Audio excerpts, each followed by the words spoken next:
నేను cinema actor అవ్వాలనుకోలేదు. ఒక journey, ఏదో కరాటే గిరాటే నేర్చుకుని పోలీస్ ఆఫీసర్ అవ్వాలని ఒక జర్నీ స్టార్ట్ అయింది.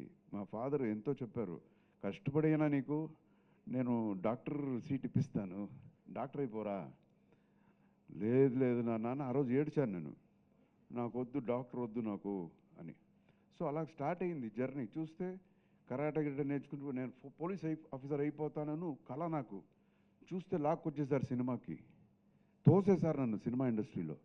యాక్టింగ్ తెలీదు, గంధమే తెలీదు యాక్టింగ్ ఏంటని. ఆ తర్వాత పెద్ద పెద్ద డైరెక్టర్స్ లైక్ కోటి రామకృష్ణ గారు వీళ్ళంతా వచ్చి, ఏ రారా నువ్వు రా, నేను చేసి నువ్వు చెయ్యి చాలు. వద్దు సార్ నేను చేయను, మా పిల్ల గోపాలుడు చేయను అన్నాను సార్. సో అలాగే స్టార్ట్ అయింది. చూస్తే హీరో అని చెప్పేశారు.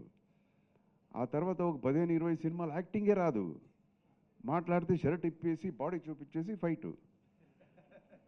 సో ఫైట్ బాగా చేస్తున్నాడు, బ్రూస్లీ ఇలా ఉన్నాడు, ఇదే సౌత్ ఇండియన్ బ్రూస్లీ అని చెప్పేశారు. అయ్యో అవునా అనిపించింది. ఆ తర్వాత కొన్ని సినిమాలు ఫ్లాప్ అయిపోయింది, టోటల్ జీరో అయిపోయాను. అప్పుడు అనిపించింది, ఓ ఇదేంటి ఇది అని. అప్పుడు I realise, no this is my bread and butter, ఇదే ఫుడ్ ఉన్నది, మరి ఏం చేయాలి, సర్వైవ్ చేయాలి.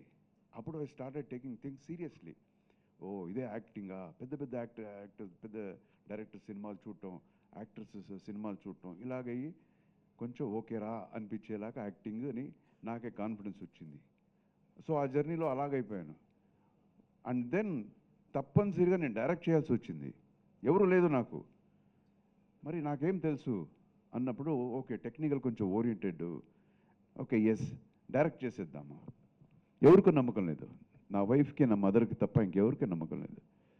మా మదర్ ప్లేస్ అంతా అమ్మేసి కూడా నాకు డబ్బు ఇచ్చారు. సో అలాగే ఆ పిక్చర్ గుద్దింది, తమిళ్లో డైరెక్టర్ అయిపోయాను. ఆ సినిమాకి స్క్రీన్ ప్లే నేను రాశాను, ఫైట్ కంపోజ్ చేశాను, ఎడిటింగ్ చేశాను. ఆర్ట్ కూడా తెలియకపోయినా నేను కూర్చొని రాసుకొని, బికాస్ మినిమంలో మ్యాక్సిమం చూపించాలి లైఫ్లో.